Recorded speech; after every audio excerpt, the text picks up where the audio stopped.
আসসালামু আলাইকুম। মানুষের জীবনে সাদকা জারিয়াটা আসলে মৃত্যুর পরবর্তীতে কবরে বসে থেকেও সওয়াব পাওয়ার একটা মাধ্যম। আহ, রাস্তায় গাছ লাগানো এটা একটা সাদকা জারিয়ার অন্যতম একটা প্রসেস বা প্রক্রিয়া। যে ব্যক্তিটি এই গাছগুলো লাগিয়ে গেছে সে হয়তো আমাদের বিশ্বের দুনিয়াতে নাই, কিন্তু সে কবরে বসে এই যে গাছের ছায়া, গাছে যে ফলমূল পশু পাখি মানুষ খাবে, এর যে একটা যা সে মৃত্যুর পরবর্তী জীবনেও সে পাবে। তবে এই যে সুন্দর একটা লোকেশন, মানুষজন আসে দেখে, এই যে ছায়ায় মানুষজন চলাফেরা করে, এইসব সাদকা জারিয়া আসলে আমরা ইচ্ছা করলেই ছোটখাটো বিষয়গুলো আমরা নিজেরা করতে পারি।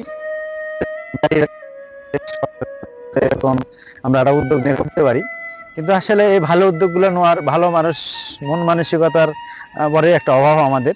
তবে আমরা যারা আছি, অর্থাৎ আমরা যারা গ্রামগঞ্জের মানুষ, আসলে এরকম উদ্যোগ নিলে রাস্তার পাশে সুন্দর গাছ লাগে, আমরা হয়তো একটা সময় থাকবো না, বাট এই গাছগুলো থেকে যাবে অনেক দিন, এবং মানুষ মৃত্যুর পরেও তাদের মনে করবে। এটা আসলে জীবনের একটা সার্থকতা। কারণ মানুষের জীবনেই লেখাপড়া, বড় বড় চাকরি, পদ পদবি, নেতা এমপি, এটার সার্থকতা আছে, বাট সেটা হয়তো একটা সময় মৃত্যুর পরে একটা সময় খুব সহজে মানুষ ভুলে যাবে। কিন্তু এরকম সাদগায় দাঁড়িয়ে কিছু কাজ করে গেলে মানুষ দীর্ঘদিন আপনাকে স্মরণ রাখবে এবং দীর্ঘদিন আপনাকে মনে রাখবে, এবং কি বলে এটাকে, আপনার কম মানুষ প্রশংসা করবে।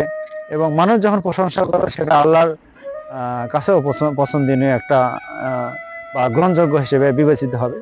তো আসলে আমাদের উচিত এরকম কিছু ভালো কাজ রেখে যাওয়া, করে যাওয়া, সাদকা জারিয়া, যেটা আসলে আমাদের জন্য, পরিবেশের জন্য, দেশের জন্য ভালো কিছু হয়। তো ঠিক আছে, আমরা চেষ্টা করব। আসসালামু আলাইকুম।